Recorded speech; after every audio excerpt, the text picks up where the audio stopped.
श्री भगवानुवाच शुच्यनन् वशुचिस्त्वं प्रज्ञादांश्च भाषसे गतासुनक्तासूंश्च नानुशुचन्ति पंडिता। श्री भगवान बोले, हे अर्जुन, तू न शोक करने योग्य मनुष्यों के लिए शोक करता है और पंडितों किससे वचनों को कहता है, परंतु जिनके प्राण चले गए हैं उनके लिए और जिनके प्राण नहीं गए हैं उनके लिए भी पंडित जन शोक नहीं करते। इस श्लोक में भगवान श्री कृष्ण अर्जुन को समझा रहे हैं कि वे जिन बातों पर शोक कर रहे हैं, जैसे कि युद्ध में मरे हुए योद्धा, उन पर शोक करना अनुचित है।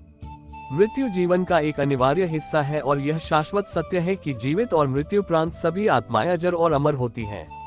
पंडित या ज्ञानी व्यक्ति किसी भी जीवित या मृत आत्मा के लिए शोक नहीं करते, क्योंकि वे जानते हैं कि आत्मा कभी मरती नहीं बल्कि शरीर बदलती रहती है। इस प्रकार अर्जुन का दुख और शोक करना उनके विवेक के विपरीत है और यह उनकी सच्ची ज्ञान की कमी को दर्शाता है। न त्वेवाहम जातु नासम न त्वम नेमे जनाधिपा न चैव न भविष्यामः सवे वयम तः परम। न तो ऐसा ही है कि मैं किसी काल में नहीं था, तू नहीं था, अथवा ये राजा लोग नहीं थे, और न ऐसा ही है कि इससे आगे हम सब नहीं रहेंगे। इस श्लोक में भगवान श्री कृष्ण आत्मा की शाश्वतता और अजर अमरता की बात कर रहे हैं। भगवान कहते हैं कि मैं और तुम और न ही ये सभी राजाओं के समूह कभी भी नहीं पैदा हुए थे, न ही कभी मिटेंगे। हमारे जन्म और मृत्यु का ये संसार केवल शरीर का है, आत्मा का नहीं। यहाँ भगवान आत्मा की शाश्वतता की पुष्टि करते हुए कहते हैं कि आत्मा न तो जन्म लेती है और न ही मरती है, वह सदा से मौजूद है और सदा मौजूद रहेगी। जैसे किसी वस्त्र के बदलने की प्रक्रिया होती है, वैसे ही शरीर के बदलने से आत्मा पर कोई असर नहीं पड़ता। इस श्लोक का मुख्य उद्देश्य है कि आत्मा को स्थायी और अनित्य के रूप में समझा जाए, जबकि शरीर और उसके गुण धर्म नश्वर होते हैं। इस प्रकार भगवान श्री कृष्ण शिष्य को ये समझाना चाहते हैं कि आत्मा की प्रकृति अनंत और अपरिवर्तनीय है और यह जीवन मरण के चक्र से परे है। देहिनोस्मिन्यथा देहे कौमार यौवन जरा तथा देहांतर प्राप्तिर्धीरस्तत् न मुह्यति। जैसे जीवात्मा की इस देह में बालकपन, जवानी और वृद्धावस्था होती है, वैसे ही अन्य शरीर की प्राप्ति होती है, उस विषय में धीर पुरुष मोहित नहीं होता। 13 इस श्लोक में भगवान श्री कृष्ण ने आत्मा की अमरता और शरीर की अस्थिरता की बात की है। यहाँ पर वे शरीर के विभिन्न अवस्थाओं की तुलना आत्मा के चिरकालिक स्वरूप से कर रहे हैं। जैसे शरीर में बचपन, युवावस्था और वृद्धावस्था जैसे परिवर्तन आते हैं, उसी प्रकार आत्मा भी इन भौतिक परिवर्तनों से परे है। जब शरीर का परिवर्तन होता है तब आत्मा का स्वरूप अपरिवर्तनीय रहता है। श्री कृष्ण बताते हैं कि जिस प्रकार बचपन से युवावस्था और फिर वृद्धावस्था की ओर शरीर का विकास और बदलाव होता है, उसी प्रकार मृत्यु के बाद आत्मा एक शरीर से दूसरे शरीर में प्रवेश करती है। इस तथ्य को समझकर एक समझदार व्यक्ति धीर कभी भी मोह नहीं करता, क्योंकि वह जानता है कि आत्मा नष्ट नहीं होती बल्कि केवल शरीर बदलता है। इस श्लोक का तात्पर्य यह है कि आत्मा की वास्तविकता को जानने और समझने के बाद हम भौतिक शरीर के बदलावों को सही दृष्टिकोण से देख सकते हैं। ये ज्ञान हमें जीवन की अस्थिरता और मृत्यु के प्रति अनावश्यक भय से मुक्त करता है। मात्रा स्पर्शास्तु कौन्तेय शीतोष्ण सुख दुखता आगमापाइनो नित्यास्तान स्थितिक्षस्व। भारत हे कुतिपुत्र, सर्दी, गर्मी और सुख दुख को देने वाले इंद्रिय और विषयों के संयोग तो उत्पत्ति विनाशशील और अनित्य हैं, इसलिए हे भारत, उनको तू सहन कर। यह श्लोक भगवान श्री कृष्ण द्वारा अर्जुन को ये समझाने के लिए कहा गया है कि इस संसार में जो सुख दुख, ठंडा गर्म और अन्य भौतिक अनुभव होते हैं, वे केवल इंद्रियों के स्पर्श से उत्पन्न होते हैं। ये सभी अनुभव अस्थायी होते हैं और वे एक समय पर आते हैं और कुछ समय बाद चले जाते हैं। श्री कृष्ण अर्जुन को ये सिखा रहे हैं कि इन अस्थायी भौतिक सुखों और दुखों पर ध्यान न दे, क्योंकि ये न तो स्थायी है और न ही अत्यधिक महत्वपूर्ण। इन अस्थायी भावनाओं के प्रति धैर्य रखना आवश्यक है।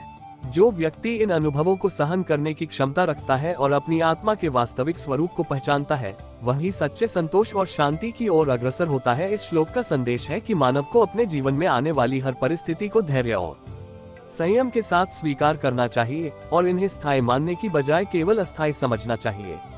इस तरह की मानसिकता से व्यक्ति अपने लक्ष्यों पर ध्यान केंद्रित कर सकता है और भौतिक सुखों और दुखों से परे अपनी आत्मा की सच्चाई को जान सकता है। यमहिना व्यथयन्ते पुरुषः पुरुषर्षभ समदुख सुख धीर सोमृतत्वाय कल्पते। क्योंकि हे पुरुष श्रेष्ठ, दुख सुख को समान समझने वाले जिस धीर पुरुष को ये इंद्रिय और विषयों के संयोग व्याकुल नहीं करते, वह मोक्ष के योग्य होता है। इस श्लोक में भगवान श्री कृष्ण ने उस व्यक्ति की विशेषता का वर्णन किया है जो संसार की सभी परिस्थितियों में स्थिर रहता है और जिसे न सुख और न ही दुख से विचलित किया जा सकता है। यमहिना व्यथयन्ते, जो व्यक्ति इन सांसारिक स्थितियों से जो सुख और दुख के रूप में आती हैं, प्रभावित नहीं होता। पुरुषर्षभ, वह व्यक्ति जो सच्चे पुरुषार्थ और धैर्य से युक्त होता है।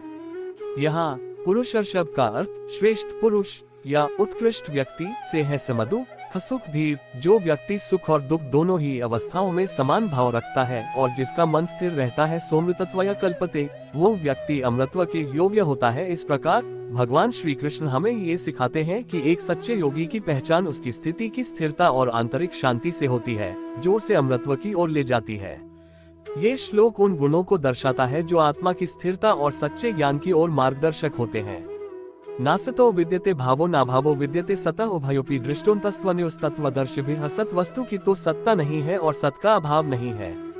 इस प्रकार इन दोनों का ही तत्वज्ञानी पुरुषों द्वारा देखा गया है। इस श्लोक में भगवान श्री कृष्ण ने आत्मा की शाश्वतता और प्रकृति के अस्थायित्व की व्याख्या की है। इसमें कहा गया है कि जो वस्तु असत अस्थायी है उसका अस्तित्व नहीं होता और जो सत शाश्वत है उसकी कोई समाप्ति नहीं होती। नासतो विद्यते भावो, असत का कोई वास्तविक अस्तित्व नहीं होता। असत का मतलब है जो नष्ट होने वाला या अस्थायी है। ये संसार, वस्तुएं और जीवों के शरीर की स्थिति है, इसका कोई स्थायी अस्तित्व नहीं है। नाभावो विद्यते सतः, जो सत शाश्वत है वो कभी समाप्त नहीं होता। सत का मतलब है आत्मा, जो हमेशा स्थिर और शाश्वत है। आत्मा का कोई अंत नहीं होता क्योंकि वह जन्म और मृत्यु के चक्र से परे है। उभयोपि दृष्टोन्तस्त्वन्योस्तत्वदर्शिभिः, तत्वदर्शियों ने इन दोनों असत और सत के गुणों को देखा है। असत का अंत होता है और सत हमेशा स्थिर रहता है। तत्वदर्शी या ज्ञानियों ने इस तथ्य को स्पष्ट रूप से देखा है और समझा है। इस श्लोक में भगवान श्री कृष्ण ने जीवन की अस्थायी और शाश्वत भिन्नताओं को स्पष्ट किया है। उन्होंने बताया है कि भौतिक वस्तुएं और शरीर अस्थायी होते हैं और उनका अस्तित्व नष्ट हो जाता है, जबकि आत्मा शाश्वत और स्थायी होती है। इस प्रकार आत्मा के अस्तित्व को समझकर हम जीवन के सत्यों को सही ढंग से समझ सकते हैं और सही मार्ग पर चल सकते हैं।